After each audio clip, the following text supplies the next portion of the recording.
প্রধানমন্ত্রীর নির্দেশনায় উন্নয়ন নিশ্চিতের প্রতিশ্রুতি। বগুড়া ৬ ও শেরপুর ৩-এ জয়ী বিএনপির প্রার্থী। সংরক্ষিত নারী আসনে মনোনয়ন ফরম বিক্রি শুরু আজ। সংসদে গণবিরোধী বিল পাশের অভিযোগ, দায় নিতে চায় না বিরোধী দল, প্রতিবাদে ওয়াকআউট, দলীয় প্রতীকে হবে না পৌর নির্বাচন। রায়ের বিরুদ্ধে আপিল করবে আবু সাইদ হত্যা মামলায় সাজাপ্রাপ্তরা, অসন্তুষ্ট পরিবারের সদস্যরাও। এবং নেতানিয়াহুকে লেবাননে হামলা হ্রাসের নির্দেশ ট্রাম্পের, অব্যাহত আক্রমণ আলোচনাকে অর্থহীন করে তুলবে।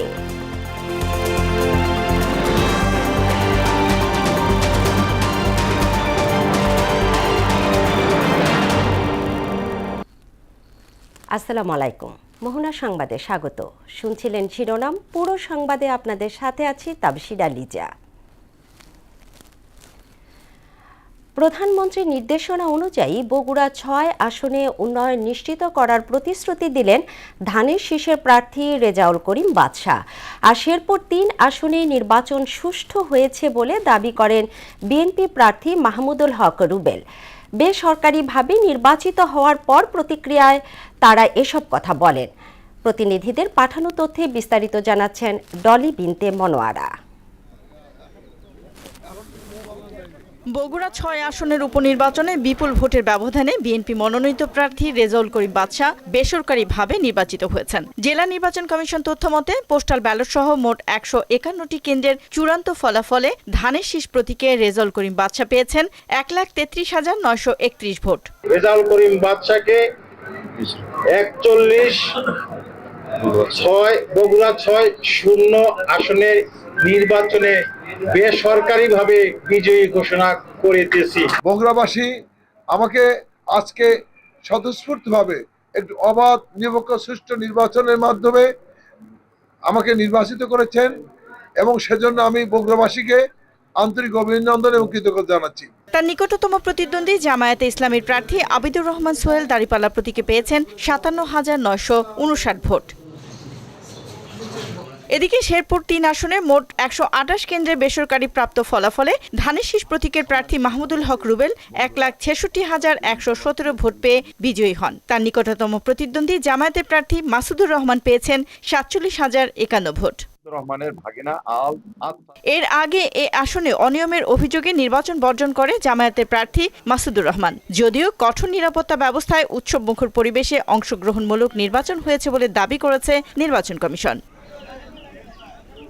ডলবিনতে মনোয়ারা, মোহনা সংবাদ। এদিকে বগুড়া ৬ উপনির্বাচন ও শেরপুর ৩ নির্বাচনে ভোট শান্তিপূর্ণ হয়েছে বলে জানিয়েছেন প্রধান নির্বাচন কমিশনার এএমএম নাসির উদ্দিন। বৃহস্পতিবার সকালে নির্বাচন ভবনে ২ নির্বাচনের ভার্চুয়াল মনিটরিং পরিদর্শনে এসে তিনি একথা জানান। এ সময় সংবিধান সংস্কার পরিষদের শপথ নিয়ে সৃষ্ট বিতর্কে আদালতের রায়ের অপেক্ষা করার কথা জানিয়েছেন তিনি। স্থানীয় সরকার নির্বাচন নিয়ে সরকারের সঙ্গে আরও আলোচনার প্রয়োজন বলেও মত দেন সিইসি। বাকিটা জানাচ্ছেন এমআর আসাদ।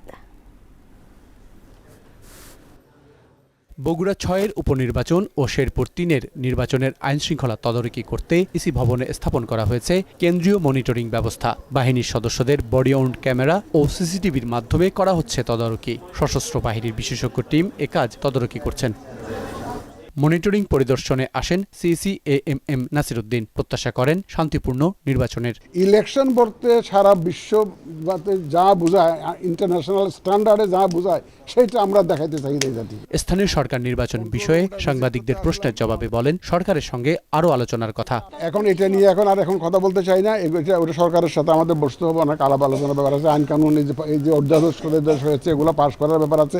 সবকিছু মিলিয়ে সার্বিক পরিস্থিতি বিবেচনা করে পরে আমরা একটা সরকারের সাথে আলাপ আলোচনা করে একটা সিদ্ধান্ত পরে কমিশন সিদ্ধান্ত নেবে। সংবিধান সংস্কার পরিষদের শপথ বিতর্ক আদালতের মাধ্যমেই সমাধান হবে বলে উল্লেখ করেন সিইসি। যেটা হাইকোর্টে বিচারাধীন বিষয় সেটি ব্যাপারে আমি কোনো মন্তব্য করতে চাই না। এমআর আসাদ, মোহনা সংবাদ, ঢাকা। ত্রয়োদশ জাতীয় সংসদে সংরক্ষিত নারী আসনে বিএনপির দলীয় মনোনয়ন ফরম বিক্রি শুরু আজ। দলের জ্যেষ্ঠ যুগ্ম মহাসচিব ও প্রধানমন্ত্রীর উপদেষ্টা রুহুল কবির রিজভী একথা জানান। তিনি জানান, পল্টনের কেন্দ্রীয় কার্যালয়ে নারী আসনের জন্য মনোনয়ন ফরম পাওয়া যাবে। সকালে 11টা থেকে এই ফরম সংগ্রহ করা যাবে। ফরমের মূল্য ধরা হয়েছে 2000 টাকা। মনোনয়ন ইচ্ছুক প্রার্থীরা মনোনয়ন ফরম সংগ্রহ করে তা জমা দিতে হবে 12 এপ্রিলের মধ্যে। জমা দেবার সময়ে জামানত দিতে হবে 50,000 টাকা। আগামী 12 মে ভোটের দিন রেখে ত্রয়োদশ জাতীয় সংসদের সংরক্ষিত নারী আসনের নির্বাচনের তফসিল ঘোষণা করেছে নির্বাচন কমিশন। বুধবার রাজধানীর আগারগাঁওয়ে নির্বাচন ভবনে এক ব্রিফিংয়ে এ তফসিল ঘোষণা করেন ইসির জ্যেষ্ঠ সচিব আক্তার আহমেদ। গণবিরোধী বিল পাশের অভিযোগ তুলে সংসদ থেকে ওয়াকআউট করেছে বিরোধী দল। বৃহস্পতিবার বিকেলে অধিবেশন চলাকালে এমন সিদ্ধান্তের কথা ঘোষণা করেন বিরোধী দলীয় নেতা ও জামায়াতের আমির ডাক্তার শফিকুর রহমান। অন্যদিকে এই অধিবেশনে পাশ হয়েছে স্থানীয় সরকার সংশোধন বিল 2026। আইনে স্থানীয় সরকার নির্বাচনে আর কোনো দলীয় প্রতীক থাকছে না। নাজমুল ইসলামের প্রতিবেদন। মাননীয় সদস্য, লেট আস ফিনিশ আওয়ার ত্রয়োদশ জাতীয় সংসদের প্রথম অধিবেশনের 12তম দিনে আসরের নামাজের বিরতির পর সভাপতির দায়িত্ব পালন করেন deputy speaker barrister Kaiser Kamal.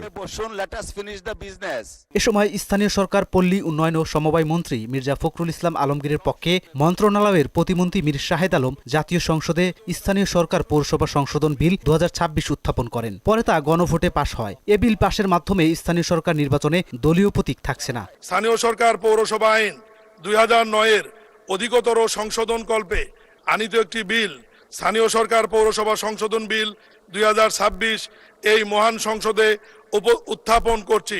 বিলটি পাশ হওয়ার পরে সংসদে দাঁড়িয়ে ওয়াকআউট করেন বিরোধী দলের নেতা ডক্টর শফিকুর রহমান। এরপর বিরোধী দলের সংসদ সদস্যরা একে একে সংসদ অধিবেশন থেকে বের হয়ে যান।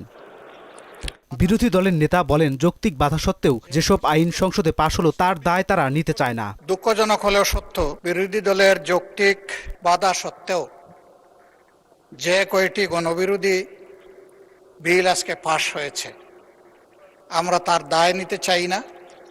এই জন্য আমরা এখন সংসদ থেকে ওয়াকআউট করছি।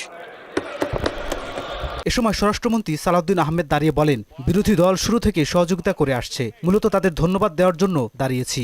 আইন প্রণয়ন প্রক্রিয়ার first reading, second reading, third reading সব রিডিংয়ে ওনারা সহায়তা করেছেন। কেউ কেউ হাত তুলে সমর্থনও দিয়েছে। সমস্ত প্রক্রিয়ায় অংশগ্রহণের পরে ওয়াকআউটের কোনো মানে আছে কিনা এটা জানার জন্য সমস্ত প্রক্রিয়া তারা অংশগ্রহণ করার জন্য ধন্যবাদ। এ সময় জেলা পরিষদ সংশোধন বিল 2026, স্থানীয় সরকারের পৌরসভা সংশোধন বিল, সুপ্রিম কোর্ট সচিবালয় রহিতকরণ বিল 2026 সহ মোট 24টি বিল পাশ করা হয়। জয়যুক্ত হয়েছে।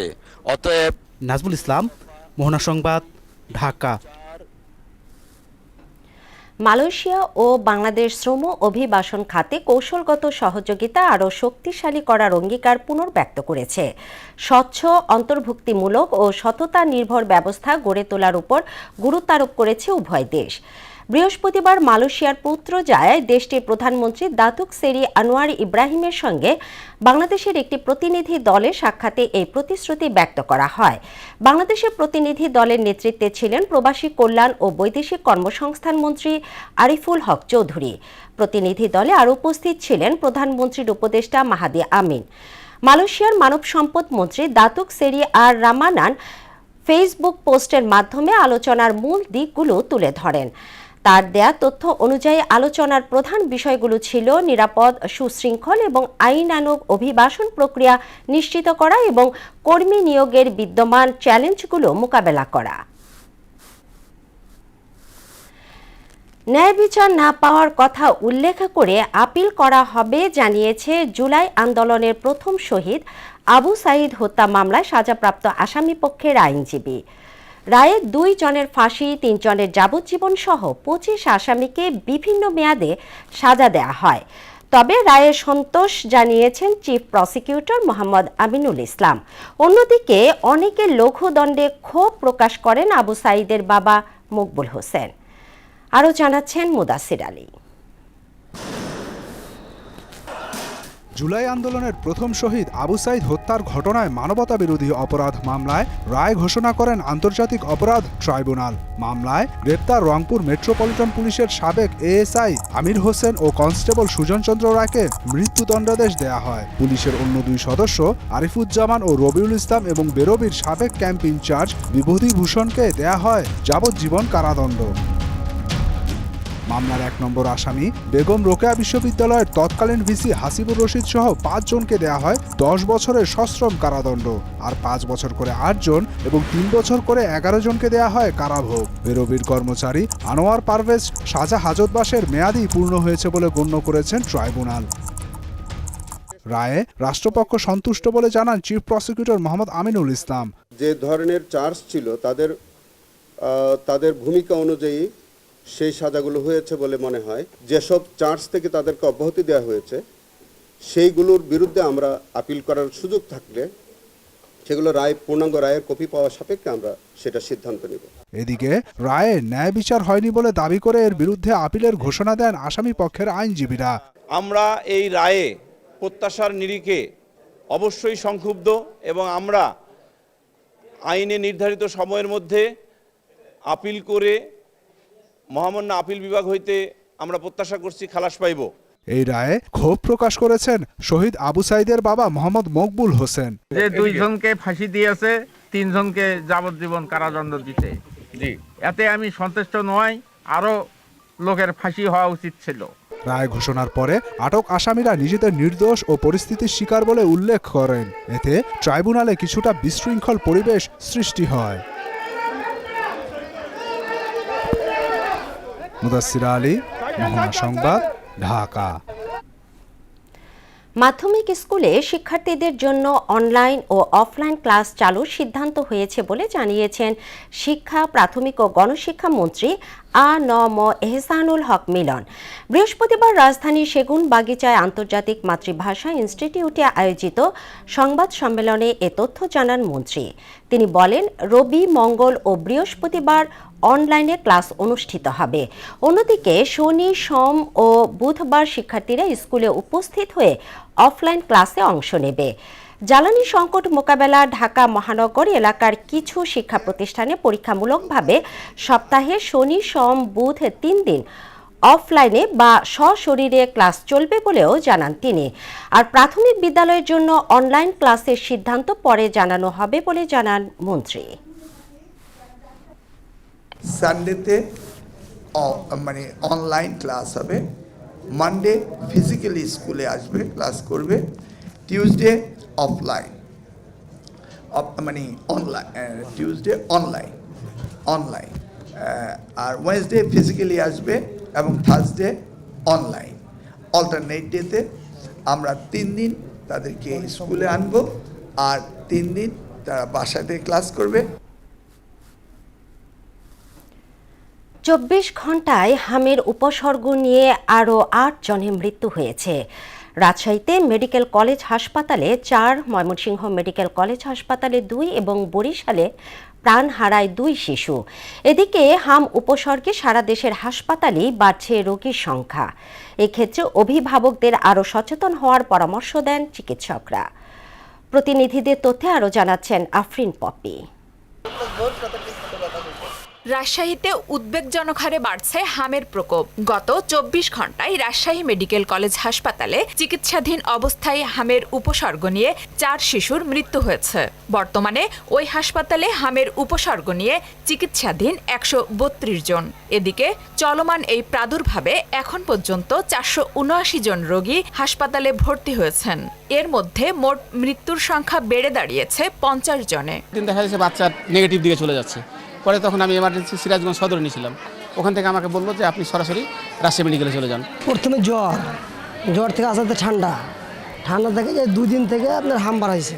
এদিকে হামের লক্ষণ নিয়ে ময়মনসিংহ মেডিকেল কলেজ হাসপাতালে 2 শিশুর মৃত্যু হয়েছে। এ নিয়ে এই হাসপাতালটিতে মোট 9 শিশুর মৃত্যু হলো। এছাড়া গত 24 ঘন্টায় নতুন করে আরও 26 শিশু ওই হাসপাতালে ভর্তি হয়েছে। এ নিয়ে সেখানে চিকিৎসাধীন রয়েছে মোট 76 শিশু। হাম হয়েছে, জ্বর, কাশি, সর্দি এটা লাগে আইছি, আর ছোট ছোট গাম্মা ছিলেন বাইরেছে। আসছি আজকে 3 দিন, এখন সুস্থ হয়েছে অনেকটা, আল্লাহর রহমত। বরিশাল শের-ই বাংলা মেডিকেল কলেজ হাসপাতালে 24 ঘন্টায় হামের উপসর্গে প্রাণ যায় 2 শিশুর। হামের সংক্রমণ বাড়তে থাকায় শিশুদের বিষয়ে অভিভাবকদের সচেতন থাকার পরামর্শ দেন চিকিৎসকরা। হাম রোগী শনাক্ত হলে অথবা সাসপেক্টেড কেস অফ হাম হলে আমরা প্রথম ধাপ হলো আইসোলেশন, রোগের ট্রান্সমিশনটা হল্ট করা, ইন্টারাপ্ট করা। নাম্বার 2, সব বাচ্চাদের হাম হয় না, হাম হয় যারা ইমিউনো কম্প্রোমাইজড, যাদের রোগ প্রতিরোধ ক্ষমতা কম আছে, তাহলে আমাদের শিশুদের রোগ প্রতিরোধ ক্ষমতা বাড়ানো দরকার। আফরিন পপি, মোহনা সংবাদ। হাম আক্রান্ত শিশুদের বেশিরভাগেরই বয়স 9 মাসের কম। চিকিৎসকরা বলছেন গেল 2-3 বছরে টিকা কার্যক্রমের গাফিলতিতে রোগটি ব্যাপক আকারে ছড়িয়ে পড়েছে। ভয়াবহতার পেছনে অপুষ্টিও বড় একটি কারণ। নিউমোনিয়া, ডায়রিয়া সহ জটিল উপসর্গ না হলে ঘরেই হামের চিকিৎসা নেওয়া সম্ভব বলে জানান বিশেষজ্ঞ চিকিৎসকরা। আরও জানাচ্ছেন উষা ফেরদৌস। দিন দিনই ভয়াবহ হয়ে উঠছে হাম। গেল 24 দিনে হামের উপসর্গ নিয়ে 138 শিশুর মৃত্যু হয়েছে, আর নিশ্চিত হামে নিহত হয় 21 জন। আক্রান্তের সংখ্যা ছাড়িয়েছে 1,500, আর হামের উপসর্গ নিয়ে ভর্তি রোগীর সংখ্যা প্রায় 8,000।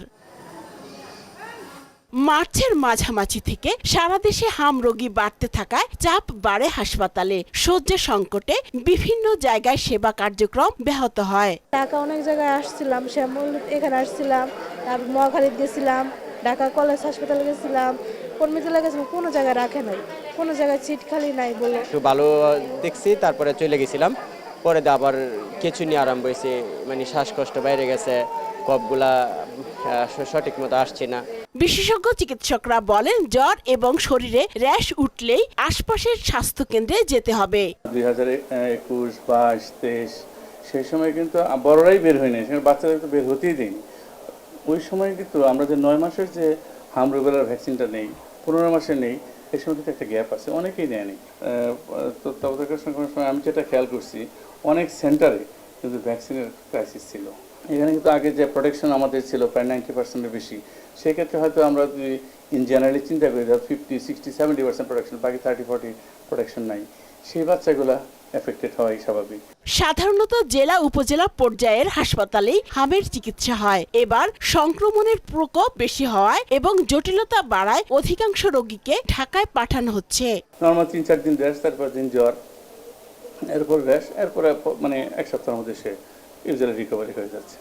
কিন্তু যে অ্যালার্মিং সাইনগুলো যদি থাকে, বিশেষ করে শ্বাসকষ্ট, খিঁচুনি বা অন্য ধরনের মানে সিভিয়ার ডায়রিয়া, তাহলে আমাদের হাসপাতালে আনতেই হবে।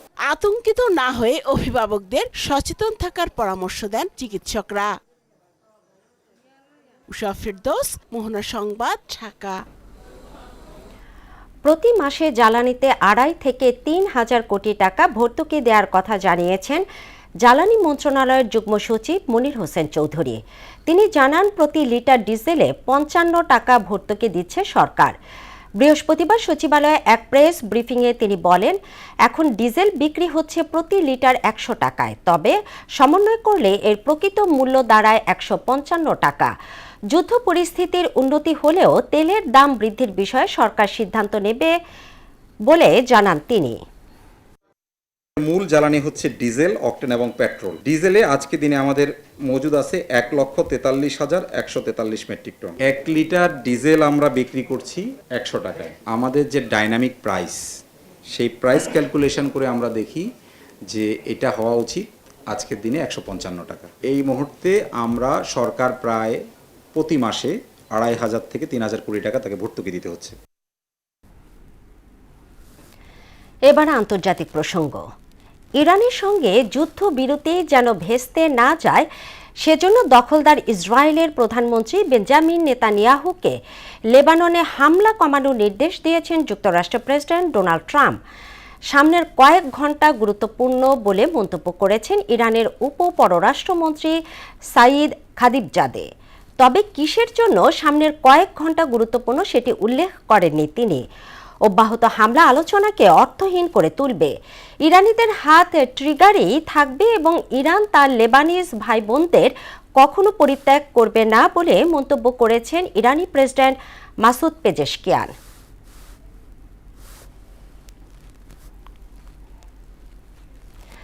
সংবাদের এই পর্যায়ে নিচ্ছে একটা বিরতি, ফিরছি যখন আরও থাকছে।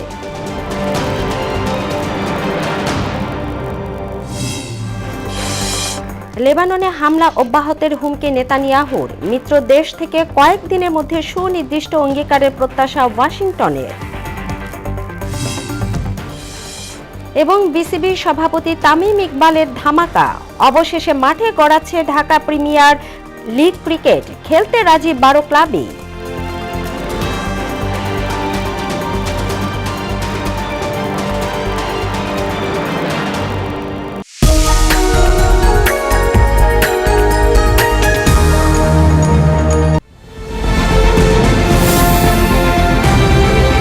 দুজন দুজনার চোখে চোখ রেখে, হাতে হাত রেখে মৃত্যুকে আলিঙ্গন করতে ভয় পায় না। সাথী হারা পাখি জানে হারানোর জ্বালা।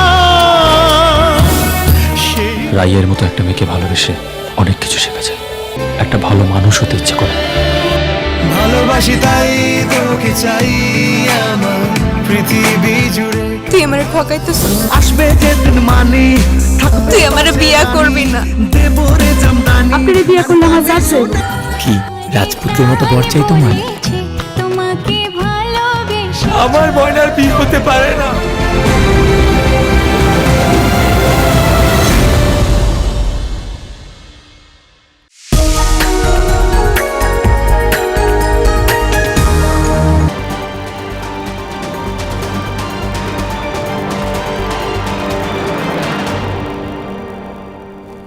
আবারও আমন্ত্রণ মোহনা সংবাদে, সঙ্গে আছি তাবশির আলিজা। পার্বত্য চট্টগ্রামের ক্ষুদ্র ব্যবসায়ীদের সহজ শর্তে ঋণ প্রদান নিশ্চিতে কাজ করছে সরকার। বৃহস্পতিবার বিকেলে রাজধানীর গ্রিন হাট আদিবাসী স্কুলে বিজু বৈশু সাংরাই বিহু চাংক্রান ও বিশু মেলা উপলক্ষে আয়োজিত অনুষ্ঠানে এমন মন্তব্য করেন পার্বত্য চট্টগ্রাম বিষয়ক মন্ত্রী দীপেন দেওয়ান।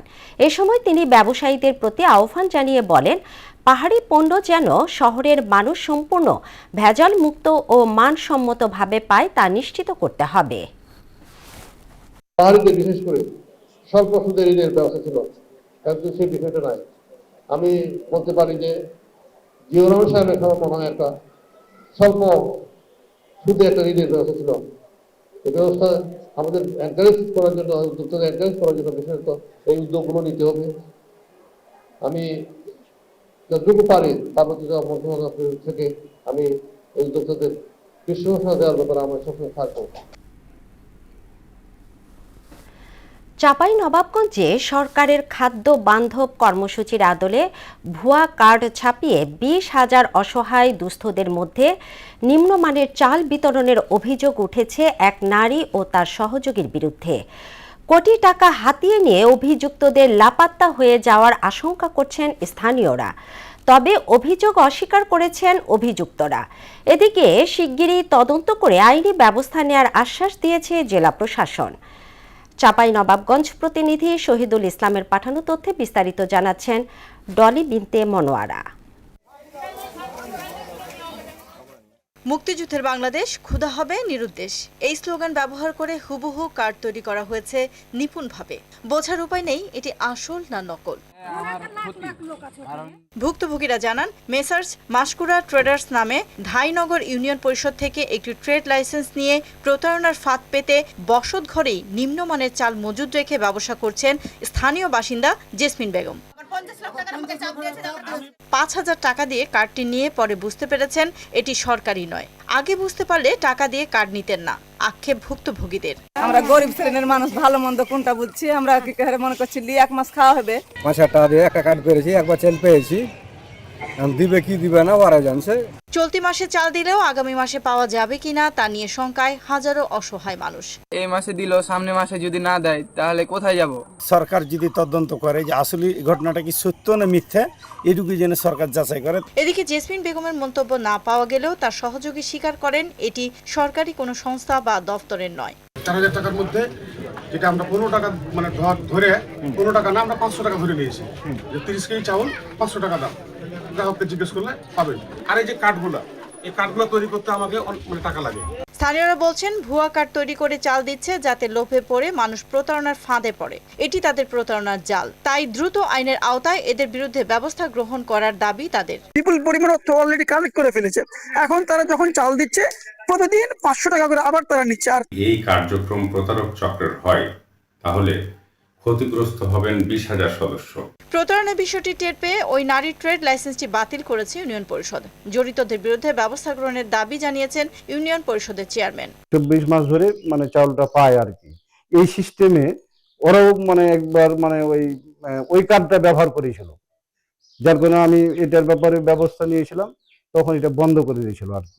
তদন্ত করে সত্যতা পাওয়া গেলে শিগগিরই আইনগত ব্যবস্থা নেওয়া হবে বলে জানান জেলা প্রশাসক। ডিসি ফুড আছেন, যেটি তার দপ্তরের সাথে সম্পর্কিত, এই বিষয়টি নিয়ে তার সঙ্গে কথা বলবো, যোগাযোগ করব এবং এটা যদি সত্যতা থেকে থাকে আমরা আইনানুগ ব্যবস্থা গ্রহণ করবো এই বিষয়ে। নিরীহ ও দুস্থ মানুষ ক্ষতিগ্রস্ত হবার আগেই প্রশাসন কার্যকর পদক্ষেপ নেবে এমনটাই প্রত্যাশা সকলের। ডলবিন্দু মনোয়ারা, মোহনা সংবাদ। আবারও আন্তর্জাতিক প্রসঙ্গ। লেবাননে হামলা অব্যাহত রাখার হুমকি দিয়েছেন ইসরায়েলের প্রধানমন্ত্রী বেঞ্জামিন নেতানিয়াহু। যুদ্ধবিরতির জন্য ট্রাম্পই মরিয়া হয়ে পাকিস্তানকে চাপ দিয়েছিলেন। ওয়াশিংটন আগামী কয়েকদিনের মধ্যে মিত্র দেশগুলো থেকে সুনির্দিষ্ট অঙ্গীকার প্রত্যাশা করছে। ঐশী আলমের ডেস্ক রিপোর্ট। হরমুজ প্রণালী দিয়ে যেসব জাহাজ পার হবে তাদের আগে থেকেই টোল পরিশোধ করতে বলেছে ইরানের ইসলামিক বিপ্লবী গার্ড। আর এই টোল ক্রিপ্টোকারেন্সি বা চীনের মুদ্রা ইউয়ানে দিতে হবে। যেসব জাহাজে কোনো পণ্য থাকবে না সেগুলোকে কোনো ফি দিতে হবে না। এদিকে লেবাননে গতকাল ব্যাপক হামলা চালিয়ে 2 শতাধিক মানুষকে হত্যার পর দেশটিতে আক্রমণ অব্যাহত রাখার হুমকি দিয়েছেন ইসরায়েলের প্রধানমন্ত্রী বেঞ্জামিন নেতানিয়াহু। হিজবুল্লাহর উপর যেখানে প্রয়োজন সেখানেই হামলা চালাবে ইসরায়েল। বার্তা সংস্থা এফটির প্রতিবেদন অনুযায়ী যুদ্ধবিরতির জন্য ট্রাম্পই মরিয়া হয়ে পাকিস্তানকে চাপ দিয়েছিলেন। ইরানকে বুঝিয়ে যুদ্ধ থামানো এবং হরমুজ প্রণালী খুলে দেওয়ার জন্য কয়েক সপ্তাহ ধরে ট্রাম্প প্রশাসন পাকিস্তানের উপর চাপ দিচ্ছিল। ওয়াশিংটনের ধারণা ছিল মুসলিম প্রতিবেশী দেশ হওয়ায় পাকিস্তানের প্রস্তাব ইরান সহজে মেনে নেবে। জার্মান সাময়িকী ডার স্পিগেলের এক প্রতিবেদনের তথ্য অনুযায়ী হোয়াইট হাউসে ট্রাম্প এবং ন্যাটোর মহাসচিব মার্ক রুটের রুদ্ধদ্বার বৈঠক করেছেন। ওয়াশিংটন আগামী কয়েকদিনের মধ্যে সুনির্দিষ্ট অঙ্গীকার প্রত্যাশা করছে। ট্রাম্প প্রশাসন জানিয়েছে মিত্রদের অস্পষ্ট রাজনৈতিক প্রতিশ্রুতি গ্রহণযোগ্য নয়।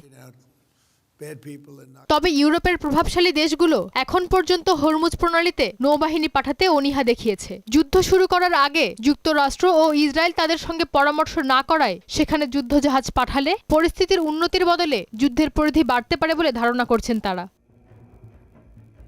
ঐশী আলম, মোহনা সংবাদ। খেলার খবর ক্রিকেট। অবশেষে মাঠে গড়াচ্ছে ঢাকা প্রিমিয়ার লিগ। দায়িত্ব নেয়ার 3 দিনের মাথায় বৃহস্পতিবার ক্লাবগুলোর সঙ্গে বৈঠকে বসেন বিসিবির নতুন সভাপতি তামিম ইকবাল। এতদিন আমিনুল ইসলামের নেতৃত্বাধীন বোর্ডকে অবৈধ আখ্যা দিয়ে খেলতে রাজি না থাকা ক্লাবগুলো এখন লিগ খেলবে বলে জানিয়েছে।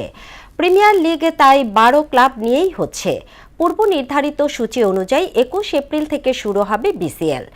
মে মাসে পাকিস্তানের বিপক্ষে 2 ম্যাচ টেস্ট সিরিজের ম্যাচ প্রস্তুতির জন্য গুরুত্বপূর্ণ 4 দিনের ম্যাচের এই আসর। প্রথম 2 রাউন্ড হওয়ার পর বিসিএলে বিরতি দিয়ে মে মাসের প্রথম সপ্তাহে শুরু হবে প্রিমিয়ার লিগ। আবারও মাঠে গড়াতে যাচ্ছে prime bank national school cricket. এই বছর 64 জেলা থেকে অংশ নেবে 350 স্কুলের 8,500-এর বেশি ক্রিকেটার। মোট ম্যাচের সংখ্যা 651 হবে জেলা পর্যায়ে ম্যাচগুলো। এরপর হবে বিভাগীয় ও জাতীয় পর্যায়ের খেলা। বৃহস্পতিবার দুপুরে prime bank national school cricket 2025-26 এর জার্সি উন্মোচন করা হয়। তার আগে সংবাদ সম্মেলনে উপস্থিত ছিলেন জাতীয় দলের টেস্ট অধিনায়ক নাজমুল হোসেন শান্ত। বয়স ভিত্তিক ক্রিকেটারদের নিয়মিত দেশের বাইরে খেলার অনুরোধ জানালেন নাজমুল।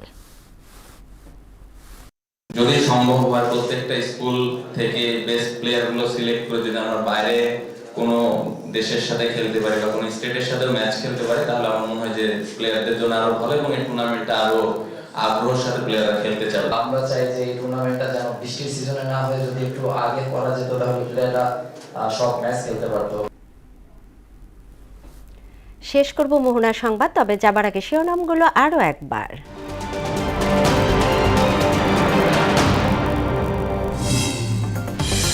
প্রধানমন্ত্রীর নির্দেশনায় উন্নয়ন নিশ্চিতের প্রতিশ্রুতি। বগুড়া 6 ও শেরপুর 3 এ জয়ী বিএনপির প্রার্থী। সংরক্ষিত নারী আসনে মনোনয়ন ফরম বিক্রি শুরু আজ। সংসদে গণবিরোধী বিল পাশের অভিযোগ, দায় নিতে চায় না বিরোধী দল।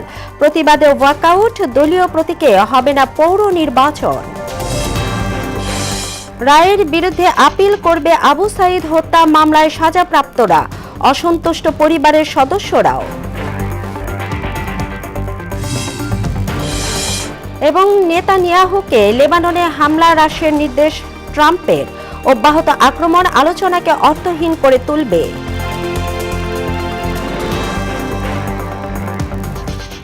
এই ছিল মোহনা সংবাদে। মোহনার সবশেষ খবর জানতে ভিজিট করুন www.mohona.tv। সংবাদ দেখতে পারেন ফেসবুক, ইউটিউবেও। এতক্ষণ সঙ্গে থাকার জন্য ধন্যবাদ সবাইকে।